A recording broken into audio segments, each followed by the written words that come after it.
Bienvenue dans ce guide complet pour pouvoir combiner le réduceur et le contexte en React. Alors sur le site, ils disent que, ils appellent ça la mise à l'échelle en combinant les réducteurs et les contextes. Donc dans cette vidéo, c'est ce que je vais t'expliquer. Tu vas sûrement rencontrer les problèmes suivants dans ton application si tu cherches à combiner un contexte et un use réduceur. À savoir que l'état et la fonction dispatch du réduceur sont trop imbriqués. Donc ça veut dire que tu as fait un props drilling trop important. En fait, tu as sûrement commencé à avoir un composant qui contient un autre Tu vas sûrement commencer à avoir un composant qui contient un autre composant, qui contient lui-même encore un autre composant, ainsi de suite. Et à chaque fois, tu dois passer l'état dans le composant enfant. Donc ça, le premier problème que tu as pu rencontrer. Et en fait, le deuxième problème, du coup, à ça, c'est que tes composants deviennent trop complexes et tu as peut-être trop de props, en fait. Donc la question que tu te poses en ce moment est sûrement comment mieux utiliser le use reducer. Donc aujourd'hui, je vais t'apprendre à passer le hook useReducer dans un contexte en React. Si tu me connais pas, moi je suis Clément Touzé et mon but avec ces vidéos est de t'apprendre le React plus facilement et plus rapidement. Je propose aussi du coaching en React, donc si t'es intéressé, clique sur le premier lien dans la description. Donc aujourd'hui, on va voir d'abord le rappel sur ce que c'est que le useReducer, ensuite comment est-ce qu'on peut passer le useReducer dans un contexte, et enfin je te mettrai un exemple. Donc un exemple que tu pourras, réaliser, plutôt un exo quoi finalement, exo, et tout le code sera disponible sur mon GitHub. Donc je te mettrai tous les liens en description pareil, il y aura pas de problème. Donc tout d'abord, rappel sur le use reducer. Donc le use reducer, c'est une sorte de use state, mais qui est complexe. Donc ça permet de regrouper les modifications de l'état grâce à une fonction reducer. En fait, la particularité du use reducer, c'est que en plus, il accepte un autre paramètre qui est une fonction qui a pour rôle du réduceur. Et en fait, cette fonction de réduceur permet de regrouper la gestion de l'état, ou plutôt les gestions de l'état. Et ensuite, ce hook retourne euh, un dispatch, une fonction de dispatch, au lieu d'un set state, contrairement au use state. Et le dispatch permet d'appeler la fonction réduceur que tu auras définie juste ici. Voilà, donc ça, c'était pour le rappel. Maintenant, comment est-ce qu'on peut passer d'un use reducer normal à un use reducer puis d'un contexte? Donc tout d'abord, il va falloir que tu crées le contexte, donc avec la fonction create context. Ensuite, il va falloir que que tu crées un composant en rajoutant .provider avec le contexte créé. Donc en fait, ton composant, ça va être ton contexte, il va jouer un peu le rôle d'un composant, mais avec le .provider, ça va pas vraiment être un composant, mais plus du coup un provider qui permettra d'accéder globalement à ton état et aux valeurs que tu passes dans le provider. Et ensuite, pour accéder aux valeurs du provider, eh ben, il faut que tu utilises le hook useContext avec le nom du contexte créé. Voilà, donc ça, c'est les étapes principales pour passer ton useReducer avec un contexte.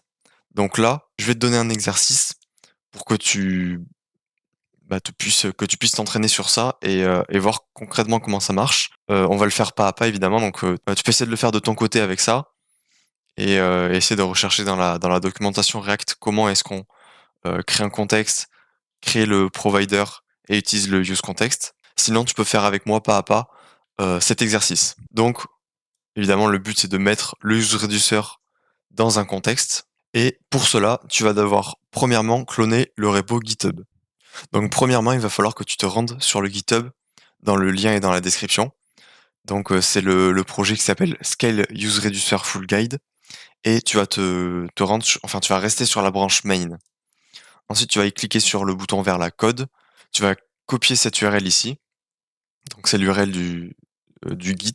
Puis, tu vas te rendre dans le fichier de ton choix. Donc, moi, dans le dossier de ton choix. Moi, j'ai décidé de prendre ce dossier-là. Je vais ouvrir avec code. Voilà. Puis, dans un terminal, tu vas devoir copier cette commande-là. Donc, il y a git clone plus le repo qu'on a copié. Donc, en fait, c'est le lien qu'on a copié juste avant. Donc, pour cela, je vais ouvrir un terminal. Et là, je vais écrire git clone et copier la valeur que j'ai copiée du Git. Voilà, donc ça m'a créé un nouveau fichier qui s'appelle qui a le même nom que le guide. Donc je vais faire maintenant cd scale. En faisant tab, ça me met directement le nom du dossier. Voilà, je peux faire code point pour ouvrir l'instance pour ouvrir le dossier dans une nouvelle instance de code, de VS Code. Donc là, ce qu'on vient de faire, c'est les deux étapes ici. Donc maintenant, on va pouvoir passer à la solution. Donc tout d'abord, une fois que tu auras cloné le repo, il faudra que tu fasses npm i pour installer toutes les dépendances nécessaires au fonctionnement de l'application. Maintenant que les paquets sont installés, on peut lancer le serveur en localhost en faisant npm run dev. Et comme ça, tu pourras voir à quoi ressemble l'application. Donc c'est une application assez basique. Donc comme tu peux le voir, c'est une application qui est assez simple et minimaliste. Mais je peux ajouter un utilisateur, en créer un, en supprimer ou modifier le nom de l'utilisateur. Et en fait, cette application utilise le useReducer, mais elle n'utilise pas le contexte. Donc c'est ce qu'on va faire dans cet exo. Premièrement, on va se rendre dans le fichier app.tsx. Et voilà, donc c'est ici que le useReducer est placé. Donc si je retourne sur le guide, enfin sur le diapo, on a vu que il fallait d'abord créer un contexte pour réussir cet exo. Et on crée un contexte. Pour créer un contexte, il faut faire const, il faut créer une nouvelle variable qui aura le rôle du contexte, donc users context. Et elle sera égale à create context qu'on importera de React. Attention, moi j'ai deux choix possibles, donc il faudra prendre celui qui vient de React. Et dans ce contexte, et dans cette fonction, on va placer la valeur nulle pour dire que de base notre user context ne vaut rien. Donc maintenant, la deuxième étape est de créer un composant à partir de ce contexte, mais qui a en plus le point provider. Enfin, ça a la syntaxe d'un composant, quoi. Donc maintenant qu'on a créé ce contexte, on va créer des providers pour pouvoir accéder globalement aux valeurs que l'on va passer dans ce contexte-là. Donc on va créer deux contextes car notre useReducer nous retourne deux valeurs. Le premier provider sera le users context .provider avec un P majuscule et on lui donnera en valeur, users. Donc là, on a notre premier contexte, ce qui signifie que tous les composants à l'intérieur de ce provider pourront accéder à la variable users avec la syntaxe ici useContext du nom du contexte. Et là, je vais faire un truc particulier, c'est que au lieu de mettre les deux valeurs ici à l'intérieur d'un seul contexte, je vais en créer un deuxième que je vais appeler dispatch users context cette fois. Et je vais faire la même chose, je vais faire dispatch users context. Et cette fois, je vais passer en value la valeur du dispatch user ici. Voilà. Comme ça, maintenant, quand je place mon users juste là, ah oui, j'ai oublié le point provider, comme ça. Voilà, donc maintenant, le composant users pourra accéder à la valeur de users et dispatch users sans directement passer les paramètres en props. Alors là, il y a TypeScript qui râle un petit peu parce que il dit que users type, donc la liste de mes utilisateurs, n'est pas assignable à nul, parce qu'ici on a créé un contexte à nul. Donc tu peux changer cela en disant create context, users type ou nul. Et là, pour la deuxième valeur, du coup, ça va être la même chose, sauf que tu remplaces le users type par ce qui est dit juste là, type dispatch action is not assignable to nul. Donc dispatch action, action type, donc j'importe les deux, et ou nul. Voilà, et je ferme la balise. Donc là, on a notre composant qui est prêt pour accepter globalement l'état. On peut donc supprimer les paramètres du composant users, et on peut accéder à la variable d'état et au dispatch en faisant, comme dit dans la troisième étape, useContext, le nom du contexte créé juste avant. Donc si je veux accéder à la variable user, je vais devoir faire const user égale useContext que j'importe de React, et là je vais devoir passer le contexte créé juste avant, Donc pour cela, il faut que je l'exporte, enfin il faut que tu l'exportes pour pouvoir y accéder dans les autres fichiers. En faisant ça, voilà, je sauvegarde, et en faisant ça, je peux accéder au users context depuis ici. Donc je l'importe aussi, et j'ai mis un user sans S, voilà, donc là, on a user qui est de type users type ou nul. Et maintenant, je vais faire la même chose, cette fois pour le dispatch context. Donc, je copie le nom du contexte, je l'importe, et je change son nom par dispatch users. Voilà, donc ça permet d'obtenir globalement le contexte, enfin, ça permet d'obtenir le contexte qui est du coup global et dont peut accéder les enfants du contexte.provider. Ah oui, et je peux aussi supprimer du coup ici les profs passés. Donc là, le problème, c'est que c'est bien, mais à chaque fois que tu vas vouloir à chaque fois que tu vas vouloir accéder à tes utilisateurs, tu vas devoir utiliser le hook useContext, puis passer en paramètre le nom du contexte. Il y a mieux comme technique, donc ça, c'est la deuxième partie de la solution que, que je voulais te montrer. Et ça consiste du coup à créer un custom hook qui permettra directement, premièrement, d'accéder au use context de users context directement. Et en plus de ça, ça permettra d'éviter à ce que le contexte retourne nul. Parce que comme tu peux le voir ici, nous on a fait l'application. Enfin, de base, nos props étaient passés sans la valeur nulle. C'est-à-dire que users, ne pouvaient pas être nuls. Et là, vu qu'on crée notre contexte avec une valeur nulle ici, TypeScript pense que le use context peut être nul à un certain moment donné et donc nous met une erreur de type.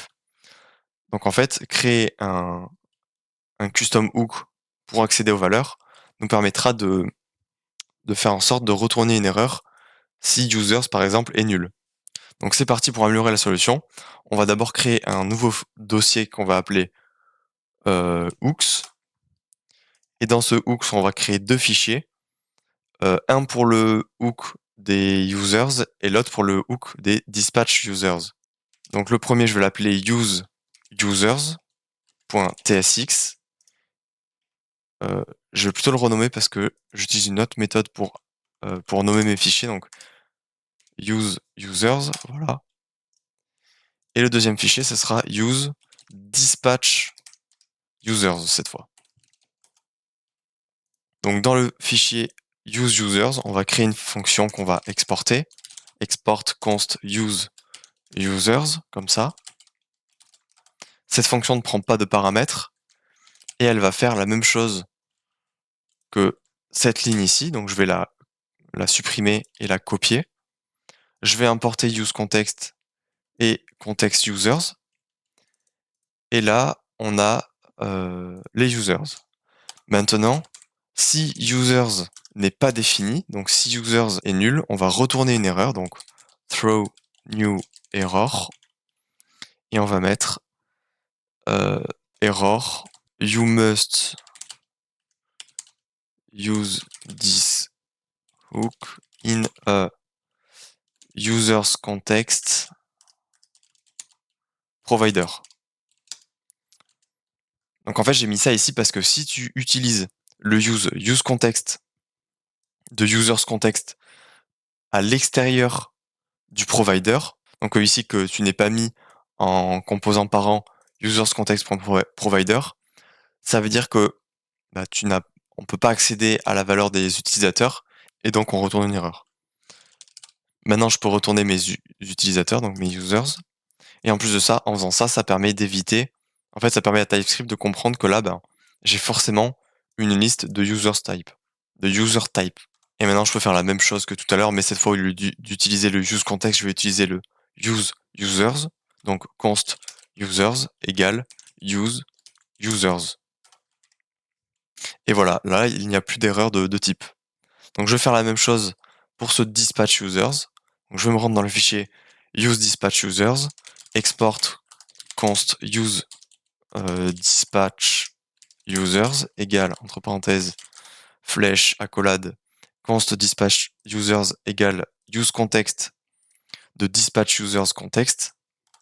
Si je n'ai pas de dispatch users, je vais faire la même chose que du coup ce composant-là, enfin cette fonction-là, mais je vais remplacer you must use this users context par dispatch users context. Voilà, et je retourne la valeur de dispatch users. Puis je l'utilise dans mon composant ici, const dispatch users égale use dispatch users. Et voilà. Donc là, on a réussi à passer ces variables en global et à rendre plus propre le code. Et évidemment, on peut supprimer le passage de tous ces props qui sont du coup maintenant inutiles dans les composants. Donc je vais continuer à refactor jusqu'à arriver à ne plus avoir les props users ou dispatch users passer dans les composants. Donc je supprime tout ça et je vais copier, je vais juste copier la fonction ici. Voilà, dispatch users égale dispatch users. Je vais l'importer. Tac. Ah oui, ici en fait vu qu'il était passé en props dans le composant new user form, je peux le supprimer directement du composant parent. Ce composant c'est bon. Maintenant je vais modifier le composant users. Donc il n'y a plus besoin de ce props là, plus besoin de ça, et plus besoin de ça. Maintenant je vais coller, voilà, coller la valeur que j'ai, importer le useDispatch, et voilà. Donc là on a aussi un dispatch users qui est passé ici. Donc on peut aussi le supprimer du composant delete user bouton. Je peux supprimer ça, voilà. Donc là ça va juste, je vais juste faire la même chose en fait pour les composants qui acceptent les props dispatch users ou users. Voilà, donc c'est bon, j'ai changé et il n'y a plus de props dispatch users ou users passés dans les composants enfants au contexte ici créé. Et maintenant, la dernière chose que je souhaite te montrer, c'est comment rendre encore plus propre ce code. Et c'est en passant ces providers ici dans un fichier providers avec un S. Donc pour ça, on va créer un nouveau dossier qu'on va appeler providers. Et dedans, on va créer un premier fichier qu'on va appeler juste providers avec un S normal.tsx. Ce fichier retournera un composant, plutôt permettra d'exporter un composant appelé providers qui contiendra du coup tous les providers qu'on va créer. Et maintenant, on a juste à créer deux fichiers qui contiendront chacun les contextes ici. Donc, on va l'appeler users provider.tsx. Et le deuxième fichier, on va l'appeler dispatch users. Mince, je me suis trompé.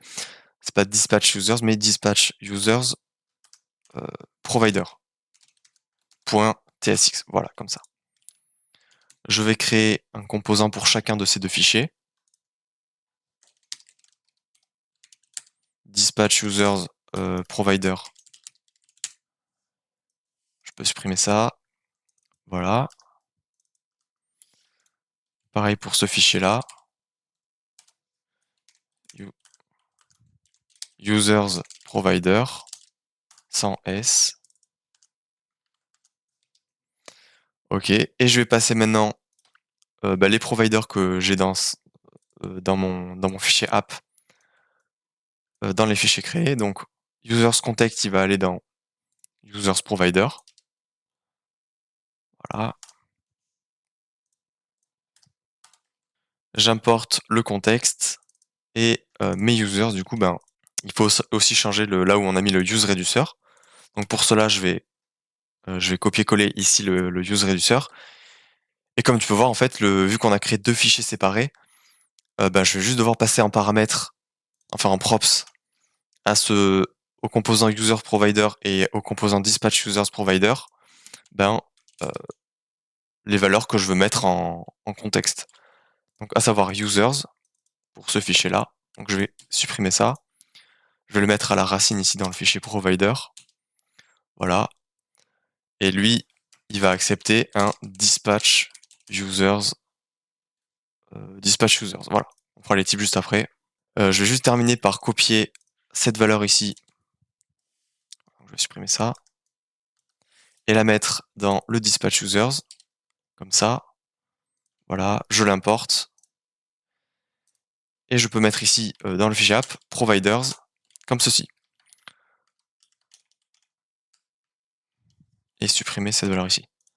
Voilà, donc là, ça permettra à mon app d'avoir tous les providers en fait dans un seul composant. C'est un peu plus clean. Donc maintenant, on peut mettre dans le composant providers nos deux providers. Donc le premier, ça va être users provider, qui prendra en paramètre en props un users, qui sera du coup égal à l'état créé ici. Et ensuite, on passera en enfant à ce composant le composant dispatch users provider, pas contexte. Voilà, comme ceci, dont on passe en props dispatch users. Voilà. Donc je peux importer maintenant le useReducer avec la fonction et les initial users que je vais copier du fichier app. Voilà. Faut aussi que je change le UID. Donc, je vais copier ça. Je vais supprimer tout ça. Voilà. Et je vais copier l'import du UID. Et voilà, donc là, il reste une dernière chose à faire pour rendre ce composant fonctionnel. Eh ben, il faut passer les children. Donc, comme tu veux le voir ici, en fait, tous les composants enfants à ce provider pourront accéder au contexte défini dans ce fichier. Donc, il faut mettre une propriété children. Et children, ça va être le children passé en props, donc props with children. Voilà. Et il reste plus qu'à passer maintenant dans le composant users provider et dispatch users provider, pareil, le children. Parce que sinon, sinon on peut pas mettre de composants enfants au provider, sauf que l'idée du provider, c'est d'avoir des composants enfants qui peuvent accéder au contexte. Donc children, le type ça va être users, user type que j'importe sous forme de liste, et children ça va être react.reactNode. Voilà. Je vais copier ça et le mettre dans le dispatch users, mais je vais juste changer le users par dispatch users. Comme ceci. Et le dispatch user, cette fois, c'est pas un users type, mais un dispatch je me rappelle plus. Oui, de action type.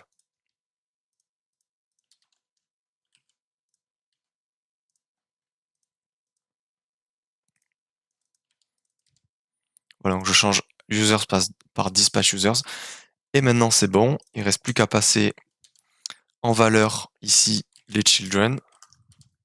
Et voilà, donc là, on a réussi à refactor le projet pour faire en sorte d'avoir des providers qui soient facilement accessibles, donc depuis un fichier providers. Donc c'est assez propre et assez lisible.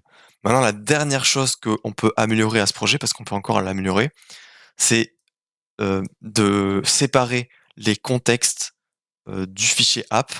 Donc ça veut dire que là, tu vois, les contextes, ils sont définis ici, mais on peut créer un nouveau dossier qui contiendra tous les contextes. Donc le dossier s'appellera contexte avec un S, et où je vais mettre tous les contextes. Donc je vais créer un nouveau fichier qui s'appelle users context.ts. On peut mettre en point .ts parce que théoriquement il retourne pas c'est pas un composant qui retourne du JSX, mais tu fais comme tu veux. Users context.ts. Je vais copier ça et l'exporter ici. Voilà, il reste plus qu'à importer le create context et le users type. Ok. Pareil pour cette valeur ici. Je vais créer un nouveau fichier que je vais appeler dispatch users context.ts. Je vais copier la valeur coller. Non, je vais coller la valeur copiée et importer tous les types. Voilà. Ah oui, fais gaffe à pas importer create context de VM mais de React. Comme tu peux voir ici, j'ai une erreur et ça marchait pas. Voilà, maintenant ça nous a changé par contre là où sont stockés les contextes. Donc ça veut dire que dans les fichiers dispatch users et users providers, enfin dispatch users provider et users provider, ben ça trouve plus la référence au contexte, donc il faut le réimporter. Comme ça. Ah oui, il faut aussi changer dans tes custom hooks ici, là où l'import du contexte, parce que ben du coup on a aussi importé le contexte depuis cet endroit. Donc dans use users, je refais l'import du contexte et pareil dans use dispatch users, je refais l'import du contexte. Voilà, maintenant quand on se rend sur l'application, on peut voir que ça marche comme il faut et que on peut supprimer, modifier ou ajouter un nouvel utilisateur. Voilà, donc si tu veux accéder à la solution de cet exo, je te laisse te rendre dans la branche solution juste ici dans GitHub de mon GitHub. Je l'ai pas encore poussé, mais je vais le faire. Et comme ça, tu pourras voir directement le code que j'ai fait. Je termine par te dire que je propose du coaching en React, donc si tu es intéressé, clique sur le premier lien dans la description. Et enfin, si tu veux rejoindre ma communauté de développeurs web, j'ai un Discord. Pareil, le lien est dans la description.